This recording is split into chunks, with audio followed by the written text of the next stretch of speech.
নমস্কার, আশা করি সবাই খুব ভালো আছেন। স্বপ্নের দেশ আমেরিকার আবার একটা নতুন ব্লগে সবাইকে স্বাগত জানাই। আজ গণেশ চতুর্থী, তাই আমরা একটা শুভ কাজ করতে চলেছি। আসলে আমরা গণেশ চতুর্থীর দিনটার অপেক্ষা করছিলাম এই কাজটা করার জন্য। আপনারা ভিডিওর থাম্বনেল দেখে আর ক্যাপশন দেখে নিশ্চয়ই বুঝতে পেরেছেন যে আজকের ব্লগের টপিক কি হবে। কিন্তু সব থেকে আগে একটা মজার জিনিস দেখাই। দেখুন, মনে হচ্ছে না ওর চোখের রং আর ওর জামার রং একেবারে ম্যাচিং। ওর চোখের রং ভীষণ সুন্দর, কিন্তু কি বলবো, নিলয় আর সায়ন দুজনে কেউই ওর বাবার চোখের রংটা পেল না। জানেন, আমাকে না জানিয়েই জোসেফ, সায়ন আর নিলয় গতকাল এই ডিলারশিপে এসে নতুন গাড়িটা দেখে গেছে আর কি সমস্ত পেপারপত্র লাগবে ওইটাও জেনে গেছে। আর সকালবেলা ও শুধু আমাকে বলেছে যে ডিলারশিপে একটা নতুন গাড়ি এসেছে আর খুব ভালো ডিল পাওয়া যাচ্ছে গাড়িতে, আর আমার যদি গাড়িটা পছন্দ হয় তাহলে পুরোনো গাড়িটা বিক্রি করে নতুন গাড়িটা কেনা হবে। আমি তো ওইটা ভেবেই এসেছি ডিলারশিপে, এসে দেখি না ব্যাপারটা তো একেবারেই আলাদা। আমাকে আজকে শুধু এনেছে সিগনেচার করার জন্য। যেহেতু গাড়িটা আমাদের দুজনের নামেই থাকবে তাই দুজনের সিগনেচার দরকার। মানে ও একেবারে কনফার্ম ছিল যে আমার গাড়িটা পছন্দ হবে আর আমরা আজকে কিনেই বাড়ি যাব। তবে সত্যি বলছি, আমি ভাবতেও পারিনি আজ আমরা একটা পিকআপ ট্রাক কিনতে এসেছি।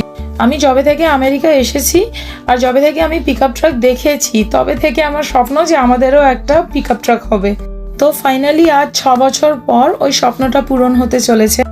আর এই কালারটা আমার এত পছন্দ হয়েছে। এই কালারটা ঠিক ব্লু আর পার্পলের মাঝামাঝি একটা কালার। এই ডিলারশিপে নতুন আর পুরনো দু রকমেরই গাড়ি কেনা যায়। এই পিকআপ ট্রাকটা মাত্র 3 দিন হয়েছে এই ডিলারশিপে এসেছে। উফ, আমার তো কি মজাটাই না হচ্ছে। আজ গণেশ চতুর্থীর দিনে গণেশ ঠাকুরের কৃপায় এই সুন্দর গাড়িটা আমাদের হতে চলেছে। তবে চলুন আমার সাথে আপনারাও দেখে নিন আমেরিকায় গাড়ি কেনার প্রসেসটা কিরকম কি। ইন্ডিয়ায় আমাদের কোনোদিন গাড়ি কেনা হয়নি, তাই আমি ইন্ডিয়ার প্রসেসটা জানি না। আর আমেরিকা আসার পরে এই 6 বছরে আমাদের 6টা গাড়ি কেনা হয়েছে, তাই এইখানে গাড়ি কেনার প্রসেসটা আমি খুব ভালো করে জেনে গেছি। আর গাড়ি তো কেউ কোনোদিন ক্যাশে কেনে না, কেউ হয়তো কেনে, কিন্তু বেশিরভাগ লোক কার লোন অ্যাপ্লাই করে। তো এই দেশে কার লোন অ্যাপ্লাই করার জন্য যেটা সব থেকে ইম্পর্টেন্ট সেটা হচ্ছে ক্রেডিট স্কোর। ক্রেডিট স্কোর যদি ভালো না হয় তাহলে কার লোন অ্যাপ্রুভ হবে না আর গাড়িটাও কেনা যাবে না। আর ভালো ক্রেডিট স্কোর তৈরি করার জন্য প্রায় 6 মাস 1 বছরের মতো ক্রেডিট কার্ডের জিনিস কিনতে হবে আর ক্রেডিট কার্ডের ধারগুলো শোধ দিয়ে দিতে হবে টাইম মতো। তো মাসের পর মাস এইভাবে ক্রেডিট কার্ডের জিনিস কিনে আর ধার শোধ দিলে একটা ক্রেডিট স্কোর তৈরি হয়।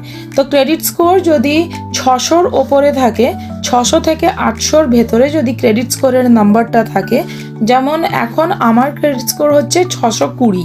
তো এইভাবে 600 থেকে 800-র মধ্যে যদি নাম্বারটা থাকে তত সুবিধে হয় কার লোন